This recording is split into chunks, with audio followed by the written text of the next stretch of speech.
अस्सलाम वालेकुम dear students. आज का जो हमारा टॉपिक है वो असाइनमेंट से रिलेटेड है। BS6 के काफ़ी सारे बच्चों ने ये रिक्वेस्ट की थी कि उनको असाइनमेंट के अंदर बहुत सारी डिफ़िकल्टीज फेस करनी पड़ रही हैं, तो उसके सोल्यूशन के लिए उनको रिमूव करने के लिए मैंने ये लेक्चर तैयार किया है।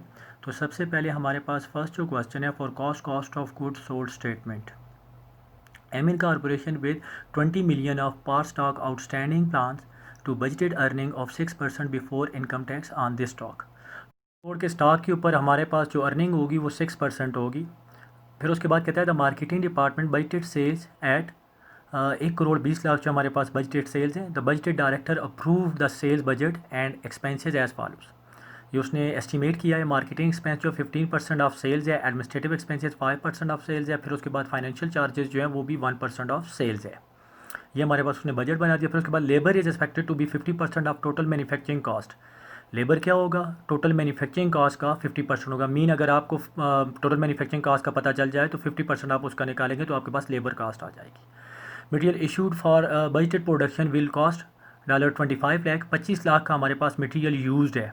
Material issue to production mean material used, ये आंसर दे दिया उसने। Therefore any saving in manufacturing cost will have to be factory overhead. उसमें कुछ भी सेविंग होगी तो वो किसको चार्ज करेंगे? फैक्ट्री ओवरहेड को चार्ज करेंगे। Inventories are to be as follows. हमारे पास इन्वेंट्रीज है जिसमें बिगिनिंग इन्वेंट्रीज है और एंडिंग इन्वेंट्रीज है। फिनिश गुड्स की है 8 लाख और 10 लाख। फिर उसके बाद वर्क इन प्रोसेस की है 1 लाख 3 लाख। फिर उसके बाद हमारे पास मटीरियल है 5 लाख और 40 लाख। रिक्वायरमेंट में कहता है the projected cost of good sold statement showing the budgeted purchase of material and adjustment of inventories of material work in process and finish goods. आपने क्या करना है? Cost of good sold statement बनानी है। CGS आपने बनानी है। 4th semester में आपने कॉस्ट अकाउंटिंग में पढ़ा होगा CGS, वो परफॉर्मा आपको पता होगा।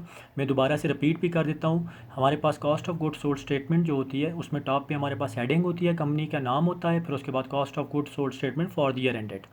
फिर उसके बाद सबसे पहले हम स्टार्ट लेते हैं रॉ मटेरियल ओपनिंग से। रॉ मटेरियल ओपनिंग उसमें ऐड कर देंगे raw material purchase, material available for use आ जाएगा। लेस कर देंगे रॉ मटेरियल एंडिंग तो हमारे पास मटेरियल यूज्ड आ जाएगा जो कि गिवन है 25 लाख। फिर उसके बाद ऐड कर देंगे उसमें डायरेक्ट लेबर एंड FOH, वो गिवन नहीं है, वो हमने फाइंड आउट करना है। फिर उसके बाद ऐड कर देंगे हमारे पास टोटल मैन्युफैक्चरिंग कॉस्ट आ जाएगी ऐड करने के बाद। फिर उसके बाद हम ऐड कर देंगे work in process opening inventory, तो हमारे पास आ जाएगा total cost of work put into process. Less कर देंगे work in process ending inventory, तो हमारे पास कॉस्ट ऑफ गुड्स मैन्युफैक्चर्ड आ जाएगी। फिर उसके बाद ऐड कर देंगे finish goods opening, cost of goods available for sale आ जाएगा। लेस कर देंगे फिनिश गुड्स एंडिंग, तो हमारे पास कॉस्ट ऑफ गुड्स सोल्ड आ जाएगा। तो ये परफॉर्मा है, इसको आप लिख लीजिएगा। फिर उसके बाद इसमें वैल्यूज़ आपके पास जो गिवन है वो आप डाल दें। फिर उसके बाद आपने करना क्या है, यहाँ पर मैंने आपके लिए वर्किंग भी कर दी है, कैलकुलेशन की है। सबसे पहले हमने स्टॉक के ऊपर अर्निंग फाइंड आउट की तो हमारे पास 12 लाख बन गई। 2 करोड़ का 6% हमने निकाला तो हमारे पास 12 लाख अर्निंग बन गई। और जो कि सेल्स, अब सेल्स की परसेंटेज हमने फाइंड आउट करनी है। इस अर्निंग की सेल्स के साथ क्या रिलेशन है, तो हमारे पास अर्निंग को डिवाइड किया हमने सेल्स के ऊपर, मल्टीप्लाई बाय 100 कर दिया तो 10% उसका रेट बनता है। तो हमारे पास मार्केटिंग एक्सपेंस जो है वो 15% ऑफ सेल्स है, एडमिनिस्ट्रेटिव एक्सपेंसेस 5% ऑफ सेल्स है, फाइनेंशियल चार्जेस 1% ऑफ सेल्स है और अर्निंग जो है वो 10% ऑफ सेल है। तो इन सब का सम हमने किया तो हमारे पास 31% आ गया। फिर हमने सेल्स 100% एज्यूम की, उसमें से माइनस कर दिया 31%, तो हमारे पास CGS की वैल्यू बनती है 69%, कॉस्ट ऑफ गुड्स सोल्ड आ गया। अब हमने सेल्स हमें गिवन थी 1,20,00,000, उसका हमने 69% निकाला तो 82,80,000 हमारे पास CGS आ गई। तो ये आंसर आपके पास आ गया। आप इसको एंड पे पेस्ट करने के बाद रिवर्स में वो मिसिंग वैल्यू सारी की सारी फाइंड आउट कर लेंगे तो आपका ये क्वेश्चन सॉल्व हो जाएगा। फिर उसके बाद हमारे पास नेक्स्ट क्वेश्चन है। हमारे पास बजटेड प्रोडक्शन हमने यहाँ पर फाइंड आउट करनी है। ये हमारे पास डिफरेंट प्रोडक्ट्स है CNT, आप देख सकते हैं 21,000 यूनिट्स, 37,500, 54,300 यूनिट्स, ये एक्सपेक्टेड सेल्स हैं उनकी, ये यूनिट सोल्ड आ गए। Inventories at the beginning and desire quantity at the end of the quarter are as follows, ये उसने दे दिया है। ओपनिंग इन्वेंट्रीज भी, क्लोजिंग इन्वेंट्रीज C की जो है 5800 यूनिट्स है और क्लोजिंग इन्वेंट्री 6200 यूनिट्स है। N की 10,600 और 10,500 क्लोजिंग, T की 13,000 और 12,200।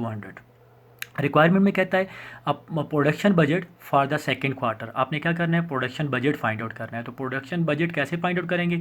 यूनिट सोल्ड में ऐड कर देंगे एंडिंग इन्वेंट्री और लेस कर देंगे ओपनिंग इन्वेंट्री, तो आपके पास आंसर आ जाएगा।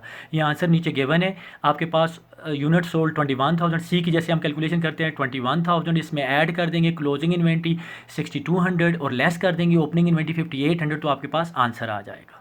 पास ये तीसरा क्वेश्चन है। इसमें हमारे पास ये डेटा है MVN 10,000 किट्स हैं, 35,000 किट्स हैं, 8,000 किट्स हैं, 25,000 किट्स हैं, NK 5,000 किट्स हैं, 20,000 किट्स हैं और टोटल है 23,000 किट्स और 80,000 किट्स। ये हमारे पास उनकी एस्टिमेटेड सेल्स हैं सेकेंड क्वार्टर और थर्ड क्वार्टर की।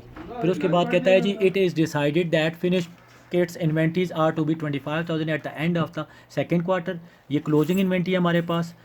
अब ये याद रखना है कि ये 25,000 जो होगा ये सेकेंड क्वार्टर की, अगर ये क्लोजिंग इन्वेंट्री है तो ये थर्ड क्वार्टर की ओपनिंग इन्वेंट्री होगी अगले क्वार्टर में।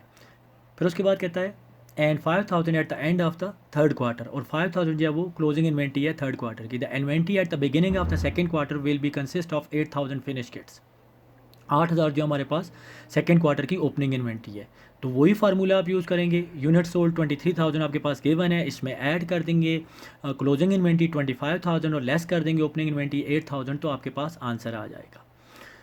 अब यहाँ पर एक चीज़ को आपने ध्यान में रखना है, ये जो 25,000 है ये हमारे पास एक सेकेंड क्वार्टर की क्लोजिंग इन्वेंट्री होगी और थर्ड क्वार्टर की ओपनिंग इन्वेंट्री होगी। तो यहाँ पर हमारे पास 80,000 थर्ड क्वार्टर में यूनिट सोल्ड है, उसमें ऐड कर दोगे आप क्लोजिंग इन्वेंट्री उसकी 5,000 और लेस कर दोगे ओपनिंग इन्वेंट्री 25,000, तो आपके पास आंसर आ जाएगा। इस क्वेश्चन में जो सेकेंड रिक्वायरमेंट थी वो मैंने रिमूव कर दिया आप लोगों की आसानी के लिए। तो ये आपकी असाइनमेंट थी, तो 25 तक आपने इसको जमा करवाना है। बहुत बहुत शुक्रिया जी आपका। फिर भी अगर किसी भी किस्म की कोई डिफ़िकल्टीज़ होती है तो मुझसे आप रब्ता कर सकते हैं। अल्लाह हाफ़िज़ जी।